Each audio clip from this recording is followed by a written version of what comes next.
আছেন না তার এখানে একটু কোন জায়গায় হ্যাঁ ভাড়া নেন কত? যশোর খুলনার ভাড়া কত? অন্যান্য সময় নিতেন কত? সরকারি নির্ধারিত ভাড়া কোনটা?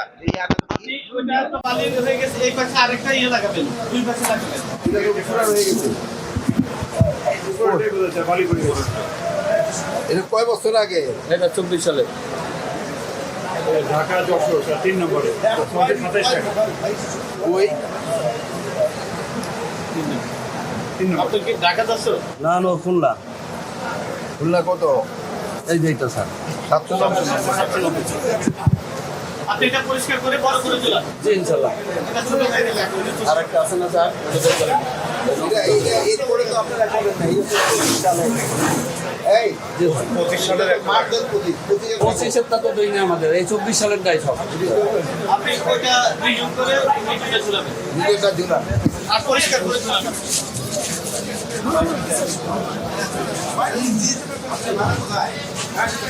কোন জায়গায় যায় আপনার গাড়ি? আমাদের যে স্যারের সাথে কথা বলেন বরগুনা ভাড়া কত? বরগুনা ভাড়া হলো 900 টাকা। এখান থেকে যায় না, গাড়ি রায়নখোলা হয়ে যায়। হ্যাঁ রায়নখোলা থেকে যায়, আমাদের গাড়ি গাবতলী ঢুকতে পারে না টার্মিনাল, এখানে আসে না রায়নখোলা থেকে। গায়ন খোলা কোনটা? লাইনগুলো আমি ভাড়া কত? ভাড়া 900 টাকা আছে। আগে নিতেন কত? আগে ভাড়া ছিল 850। আগে ভাড়া ছিল 850 এখন ভাড়া বাড়াইছেন কে? 50 টাকা বাড়াইছেন কেন? এখান থেকে তো যায় না স্যার। আপনার এখান থেকে যায় না, আপনি বলতে পারেন না, তো সেটা বলেন। আপনি তো আপনি না জানলে বলবেন না। এই জায়গায় না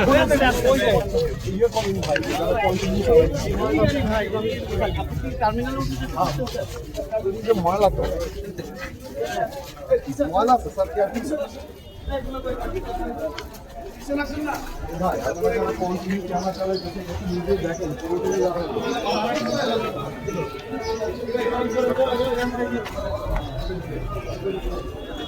এক পরিবহন মানুষ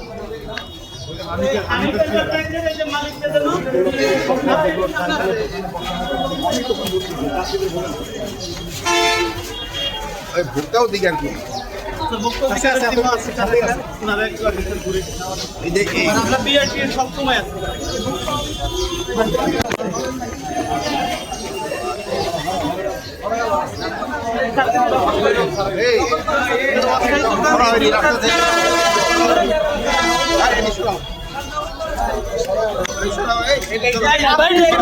এখান থেকে এগুলো উঠান, আমরা পরে যেন না দেখি। আপনাদের কাজটা অনেক সমস্যা, মাঝখানে দেখাই তো সবাই কাজ করতে পারি না।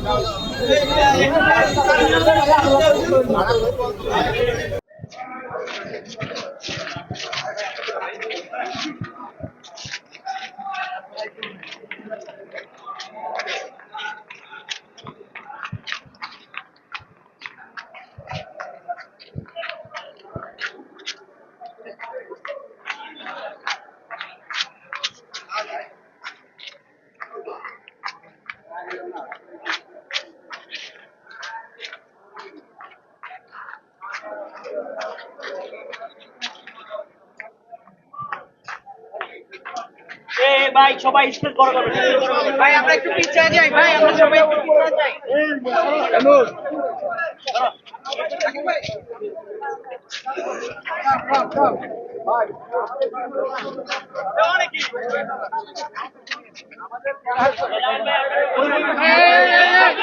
আমরা বসে যাই, আমরা বসে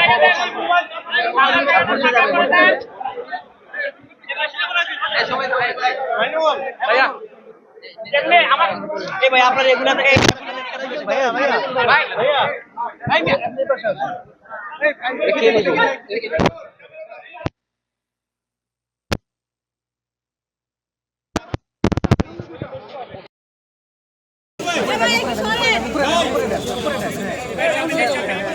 ভাই বাংলাদেশ প্রতিনিধি আছে ভাই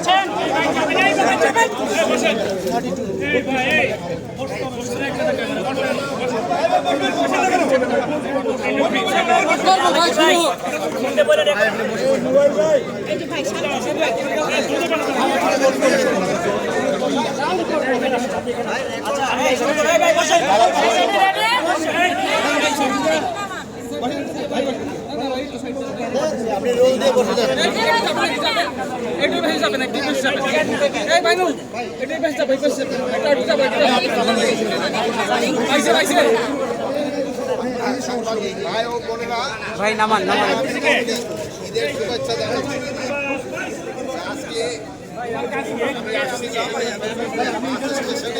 অবস্থা দেখা হচ্ছে এই চার্টের থেকে যদি কোনো ভাড়া কেউ বেশি নেয় এই ব্যাপারে আপনারা বিআরটিএ কর্তৃপক্ষকে অবশ্যই জানাবেন। এখানে কন্ট্রোল রুম হয়ে গেছে, আমাদের পুলিশের কন্ট্রোল রুম। আমি এখন থেকে ইন্সপেকশন করে যা দেখলাম ভাড়া আপনাদের সবাই যে ভাড়া আছে ওই ভাড়াই কিন্তু সবাই যাচ্ছে। দুই একটা ছোটখাটো কমপ্লেন আছে, ওটার এগেন্স্টে আমরা অলরেডি ব্যবস্থা নিচ্ছি। আমরা আমরা সবাই মিলে দোয়া করবো যাত্রীরা যেন ভালোভাবে যেতে পারে, তারপর রাস্তাঘাটে যেন কোনো অসুবিধা হয় না। আপনারা দেখছেন আমি ড্রাইভারও জিজ্ঞেস করে দেখছি তারা খুব একটা রেস্ট পায় কিনা, কিন্তু ড্রাইভারও যদি রেস্ট না হয় অনেক সময় দুর্ঘটনার একটা সম্ভাবনা থাকে। এই জন্য ড্রাইভারও যেন রেস্ট পায় এই ব্যবস্থার জন্য মালিকেরও বলা হয়েছে এরা যেন রেস্ট পায়, এবং একটা আপনাদের সামনে চেক করে দেখা হচ্ছে তারা মোটামুটি রেস্ট পেয়েছে। কিভাবে মূল্যায়ন করবেন? আমরা গত কয়েকদিন দেখছি যেভাবে কিছু কিছু অভিযোগ থাকলেও সব মিলে যারা সন্তুষ্টি প্রকাশ করছে, স্বস্তি প্রকাশ করছে, সব মিলে সরকারের কি উদ্যোগ ছিল? আপনারা এই সরকারের উদ্যোগ ছিল দেখেই তো আপনি যে বললেন যে লোকজন এই স্বস্তিতে যেতে পারবে। ঠিক সরকারের ব্যবস্থাপনা ছিল দেখেই কিন্তু এই স্বস্তিতে এই যে আমরা চেষ্টা করতেছি পুরাটা ঈদে যেন আল্লাহ আল্লাহ নবীরা ভালোভাবে যেতে পারে এবং তারা আবার যেন ভালোভাবে ফিরে আসতে পারে এই আপনার কাছে।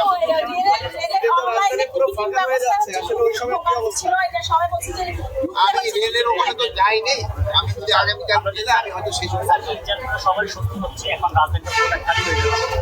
খালি রাজধানীতে আমরা জানি যে আইন শৃঙ্খলার যে যায় এটার জন্য আপনারা এই জন্য তো আমি আগেই বলছি স্বরাষ্ট্র মন্ত্রণালয় থেকে আমি কিন্তু আগেই বলানো হয়েছে যে সবাই ছুটি ভোগ করতেছে, কিন্তু আমার পুলিশ কিন্তু সশস্ত্র বাহিনী, পুলিশ, বিজিবি, আনসার এরা কিন্তু কেউ ছুটিতে যাচ্ছে না। এরা কিন্তু এই নিশ্চিত ভাবে এই মানে আইন শৃঙ্খলা যেন ভালো থাকে এই জন্য তারা কাজ করে। এই জন্য আপনারা কিন্তু তাদের একটু ধন্যবাদ দেওয়া দরকার। এরা কিন্তু কেউ ছুটিতে যাচ্ছে না, এরা আপনারা যেন ভালোভাবে যেতে পারেন, আপনাদের বাসা বাড়ি যেন সুরক্ষিত থাকে এই জন্য সব ধরনের ব্যবস্থা।